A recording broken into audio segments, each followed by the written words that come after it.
সংযুক্তা চৌধুরী। আমি রাঁচির থেকে এসেছি, আপনাদের জন্য নিয়ে এসেছি পেঁপের কাটলেট।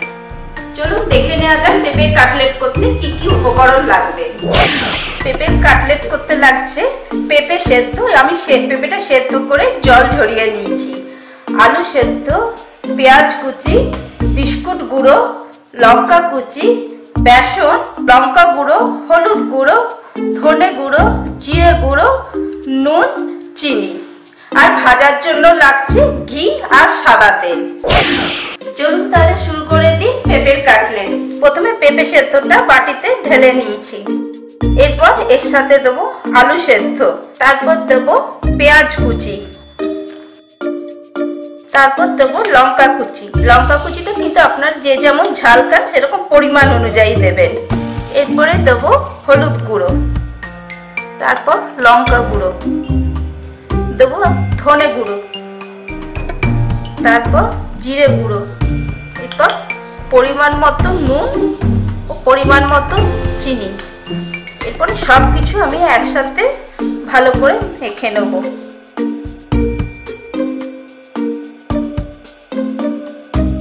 এবার চলুন আমরা পরের স্টেপে এগিয়ে যাই।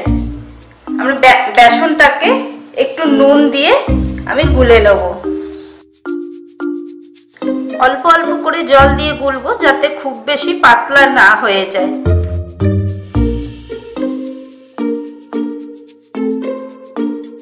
আমার বেসন গোলা হয়ে গেছে। এরপর এটা থেকে আমি ছোট ছোট মন্ড নিয়ে কাটলেটের আকারে গড়ে নেব।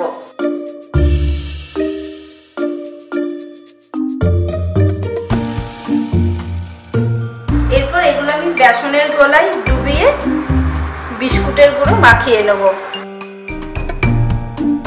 বিস্কুটের গুঁড়ো মাখিয়ে এটাকে আমি আস্তে আস্তে কাটলেটের আকারে গড়ে নেব।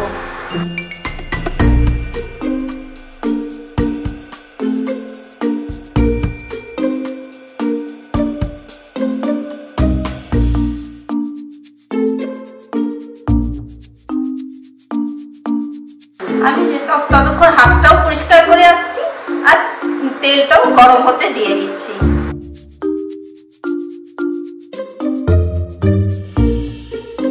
এরপর আমি এর মধ্যে দিয়ে দিচ্ছি একটু ঘি।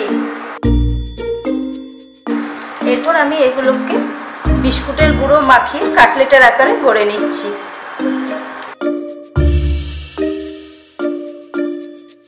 আমি এগুলো কাটলেটের আকারে গড়ে ফিরে আসছি। কাটলেটগুলো গড়া হয়ে গেছে আর ওদিকে তেল ঘিটাও গরম হয়ে গেছে। এরপর এগুলো আস্তে আস্তে আমি তেলে ছেড়ে ভেজে নেব। পেঁপে তো অনেকেই খেতে ভালোবাসে না, কাটলেটের আকারে করে দেখবেন অবশ্যই ভালো লাগবে। আমি এটা যখন প্রথম করেছিলাম অনেকেই কিন্তু ফিশ কাটলেট বলে ভুল করেছিল। এক পিঠ হয়ে গেছে, আরেক পিঠ উল্টে দেবো। আমার এগুলো ভাজা হয়ে গেছে। আমি এগুলো তুলে এবং বাকি কাটলেট গুলো ভেজে আবার ফিরে আসছি। আমি বাকি কাটলেট গুলো এবার তেলে ছেড়ে দেবো। এগুলো একই রকম ভাবে ভাজা হবে।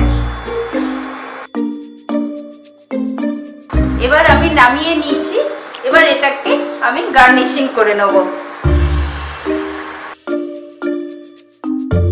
কাটলেটটা একটু সস দিয়ে সাজিয়ে তখন নিয়ে আসছি। তৈরি হয়ে গেছে পেঁপের কাটলেট।